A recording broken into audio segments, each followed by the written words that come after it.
Welcome to True Crime Threads, where we unravel the darkest mysteries one story at a time.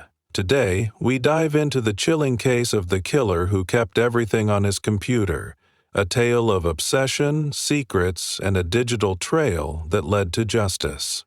In the quiet town of Maplewood, 42-year-old Harold Jenkins was the kind of man who blended into the background.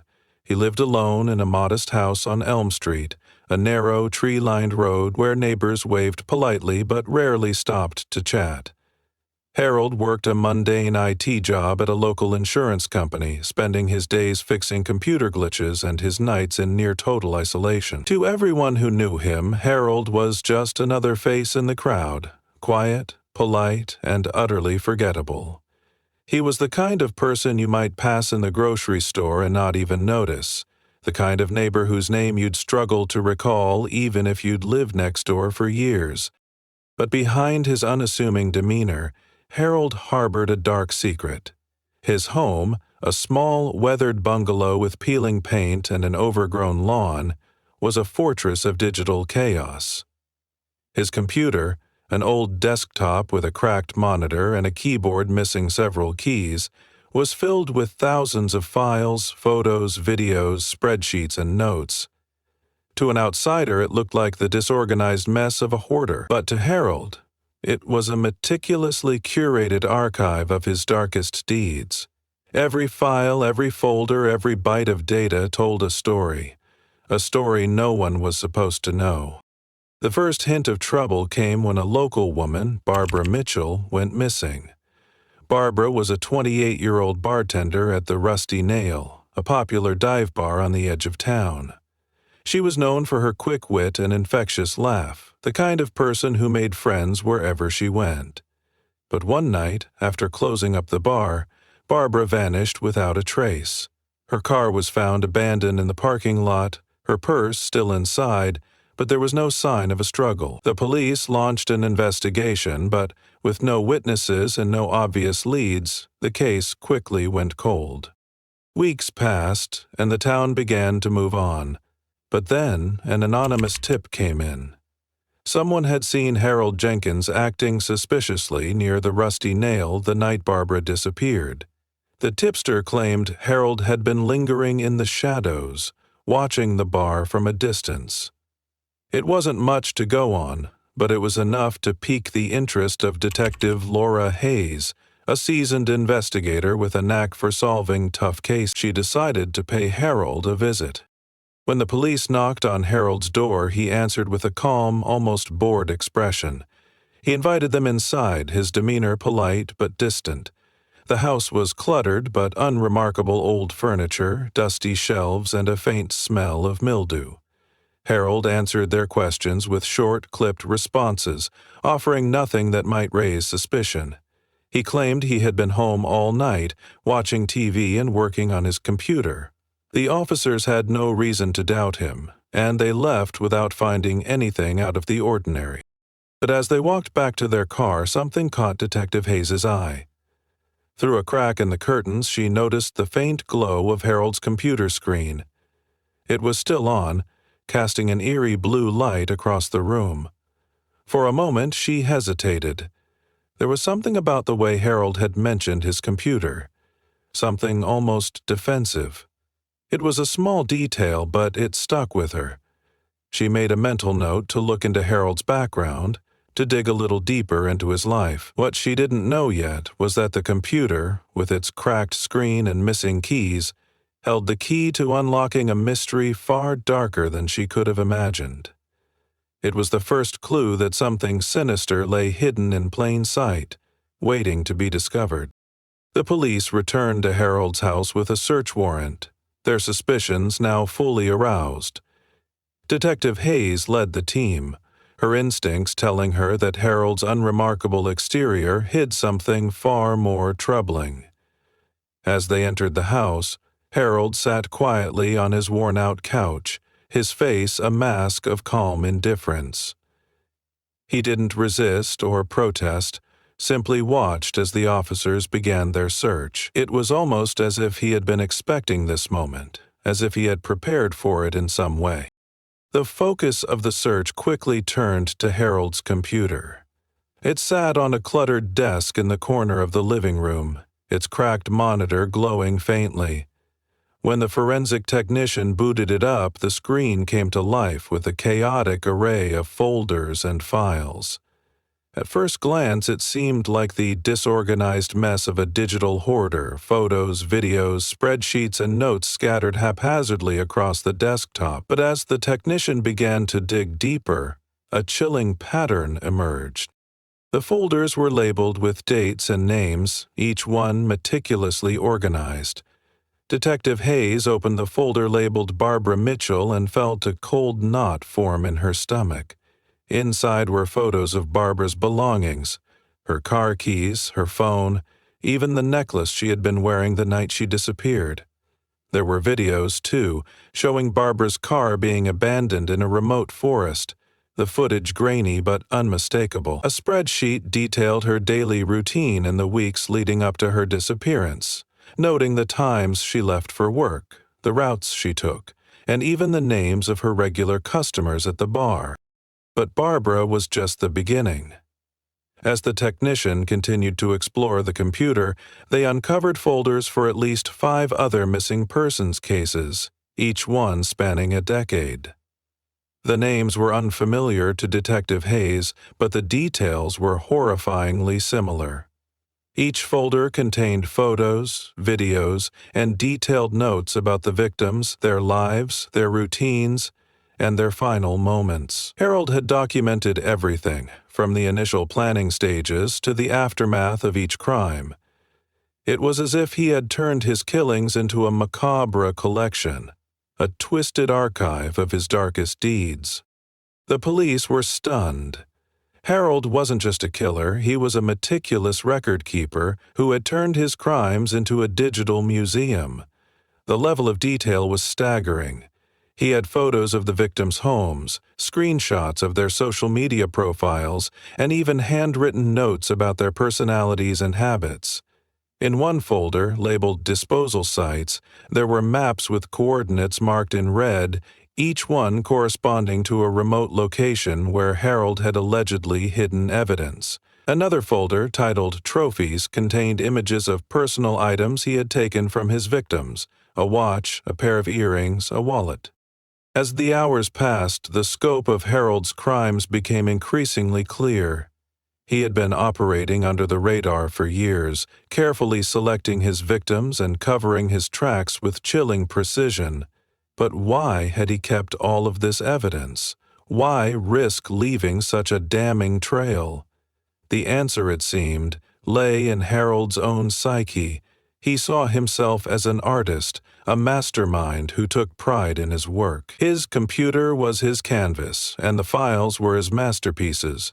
He had even graded his own crimes, rating them on criteria like planning, execution, and cleanup. It was a level of narcissism that was both baffling and horrifying. Yet, despite the overwhelming evidence, one question lingered in Detective Hayes's mind. Why had Harold kept everything on his computer?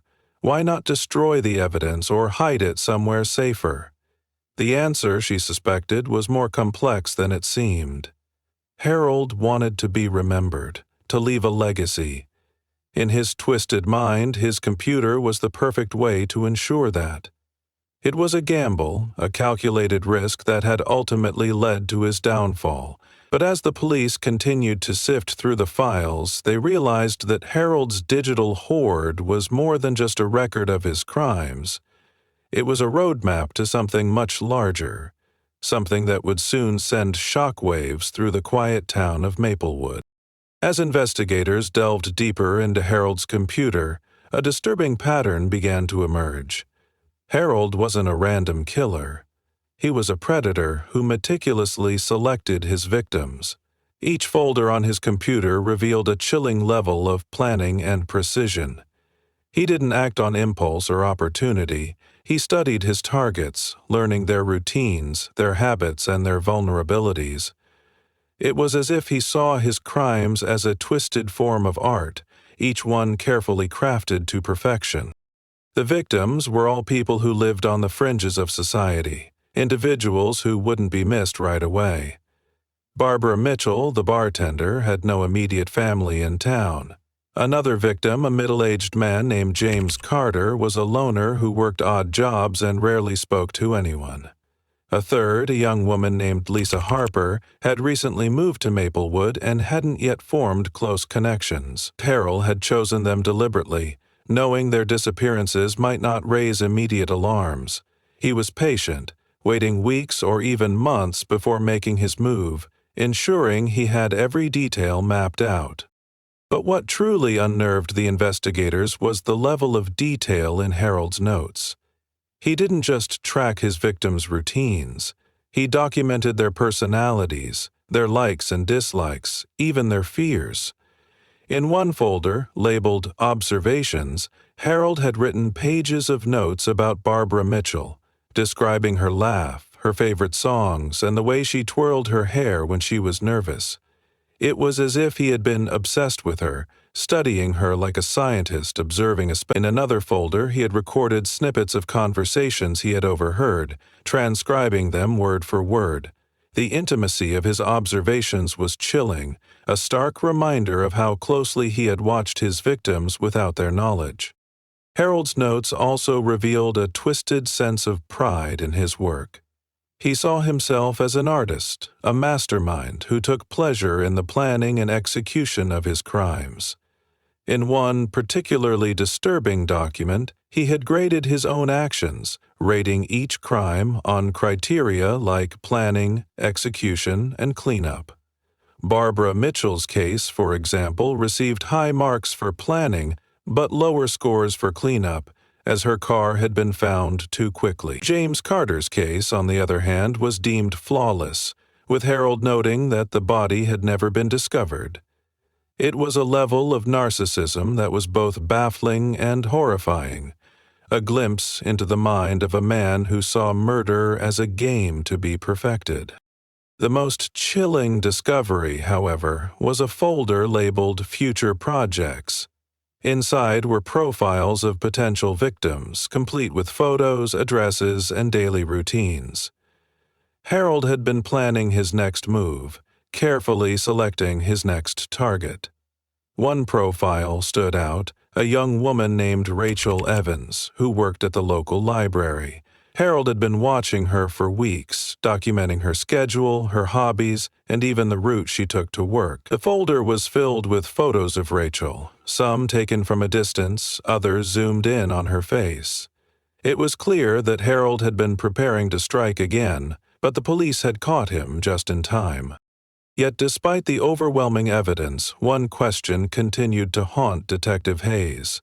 Why had Harold kept all of this on his computer? Why risk leaving such a damning trail? The answer, it seemed, lay in Harold's own psyche. He wanted to be remembered, to leave a legacy. In his twisted mind, his computer was the perfect way to ensure that. It was a gamble, a calculated risk that had ultimately led to his downfall. But as the police continued to sift through the files, they realized that Harold's digital hoard was more than just a record of his crimes. It was a roadmap to something much larger, something that would soon send shockwaves through the quiet town of Maplewood. The investigation was far from over. Harold's computer held secrets that went beyond his own actions, hints of a network that extended far beyond what anyone had imagined. As Detective Hayes stared at the screen, she couldn't shake the feeling that they were only scratching the surface of a much darker truth. Harold Jenkins was just one piece of a larger puzzle, and the answers they were seeking might be buried even deeper in the digital labyrinth he had created. Just when the police thought they had uncovered everything, they stumbled upon something that changed the case entirely. Hidden deep within Harold's computer, buried under layers of encrypted files and misleading folder names, was a folder labeled The First.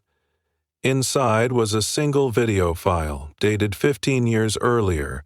The timestamp placed it long before Barbara Mitchell's disappearance, long before any of the cases they had linked to Harold so far. Detective Hayes felt a chill run down her spine as she clicked on the file. The video opened to a dimly lit room, the camera shaky and unfocused. A young Harold Jenkins appeared on the screen, barely in his 20s, his face pale and nervous. He looked almost unrecognizable. His hair was darker, his features softer, but his eyes carried the same cold, calculating gaze. In the background, a woman's voice could be heard, pleading for her life. The audio was muffled, but the desperation in her tone was unmistakable. "Please, Harold, don't do this," she begged. "I won't tell anyone, I promise." The video ended abruptly, cutting to static before the woman's fate could be revealed. The implications were clear. Harold's first victim wasn't Barbara Mitchell or any of the others in his files. It was someone who had never been reported missing, someone whose disappearance had gone unnoticed. Detective Hayes felt a surge of adrenaline as she realized the significance of the discovery. Harold's killing spree had started much earlier than anyone had suspected. But who was the woman in the video, and why had Harold kept it hidden for so long? The investigation took a new turn as the police began to dig into Harold's past. They combed through old records, interviewed former classmates and neighbors, and pieced together a timeline of his life. It didn't take long for them to identify the woman in the video. Her name was Helen Carter, Harold's high school girlfriend. Helen had been a popular student, bright and outgoing, with a promising future ahead of her. But shortly after graduation, she had vanished without a trace. Her disappearance had been written off as a runaway case, a young woman seeking a fresh start. No one had ever suspected foul play, least of all Harold, who had seemed devastated by her absence. The discovery of Helen's video sent shockwaves through the investigation. It was the missing link, the key to understanding Harold's descent into darkness. Detective Hayes theorized that Helen's murder had been the catalyst, the moment Harold crossed the line from fantasy to reality. He had kept the video as a memento, a reminder of his first kill, but he had hidden it carefully, knowing it could expose him. The fact that he had kept it at all spoke volumes about his need to preserve his crimes, to relive them in secret. As the police continued to analyze the video, they noticed something else, a small detail that had been overlooked at first. In the background of the footage, barely visible in the dim light, was a second figure. It was a man, standing silently in the shadows, watching as Harold confronted Helen. The image was grainy and distorted, but it was clear enough to suggest that Harold hadn't acted alone. The revelation was staggering. Harold's crimes might have been part of a larger network, a web of accomplices who had helped him over the years. Detective Hayes knew they were on the brink of uncovering something much bigger than they had anticipated. Harold's computer was no longer just a record of his own actions. It was a window into a world of hidden connections and shared secrets. The folder labeled the first was just the beginning. As the team prepared to dig deeper, they couldn't shake the feeling that the answers they were seeking would lead them down a path far darker than anything they had encountered so far. Harold Jenkins was just one piece of a much larger puzzle, and the truth was waiting to be uncovered. The discovery of Helen Carter's video marked a turning point in the investigation, but it was only the beginning. As Detective Hayes and her team delved deeper into Harold's computer, they uncovered a web of secrets that extended far beyond what anyone had imagined. The folder labeled "The First" was just the tip of the iceberg. Hidden within the labyrinth of files and folders was a list of names people who had helped Harold over the years. Some had provided alibis, others had helped dispose of evidence, and a few had even participated in the killings. Harold's computer wasn't just a record of his own crimes. It was a map of a much larger network. The names on the list were shocking. Among them was a local mechanic who had allegedly helped Harold dispose of Barbara Mitchell's car, a former co-worker who had provided false alibis, and even a retired police officer who had tipped Harold off about ongoing investigations. The most chilling revelation, however, was the involvement of Harold's older brother, Daniel Jenkins. Daniel had always been seen as the responsible one, the family man with a steady job and a picture-perfect life.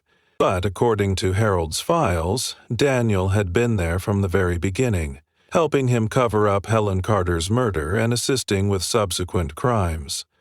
The brothers had worked together, their shared secrets binding them in a twisted partnership. Detective Hayes knew they had to act quickly. The list of names was a ticking time bomb, and any delay could give the accomplices time to destroy evidence or flee. She assembled a task force, coordinating with state and federal agencies to ensure a swift and coordinated response. Over the next few days, raids were conducted across Maplewood and neighboring towns. One by one, the individuals on Harold's list were arrested, their shocked faces captured on camera as they were led away in handcuffs. The town was in an uproar, the quiet streets suddenly buzzing with news vans and reporters. Harold, meanwhile, remained eerily calm. When confronted with the evidence, he confessed to everything. He spoke in a flat, emotionless tone, describing each crime in horrifying detail.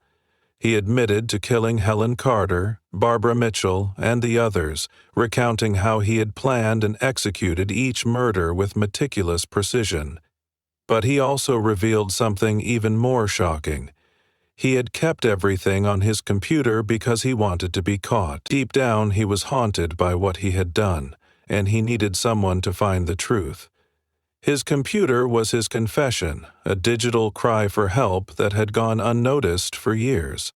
The trial that followed was one of the most sensational in Maplewood's history. Harold and his accomplices were charged with multiple counts of murder, conspiracy, and obstruction of justice. The evidence from Harold's computer was presented in excruciating detail, the files and videos painting a chilling picture of his crimes. The courtroom was packed with spectators, many of whom had known Harold or his victims personally. As the verdict was read guilty on all counts, there was a collective sigh of relief. Harold was sentenced to life in prison without the possibility of parole, his accomplices receiving similarly harsh sentences. But even as the case came to a close, Detective Hayes couldn't shake the feeling that they had only scratched the surface. Harold's computer had revealed a network of accomplices, but there were still unanswered questions. Who else had been involved? How far did the network extend? And what had driven Harold to document his crimes so thoroughly? The answers, she suspected, were buried somewhere in the digital labyrinth he had created, waiting to be uncovered. In the end, Harold's legacy lived on in the files he left behind, a chilling reminder of the darkness that can lurk behind the most unassuming faces. His computer, now locked away in an evidence room, remained a silent witness to the horrors it had helped uncover.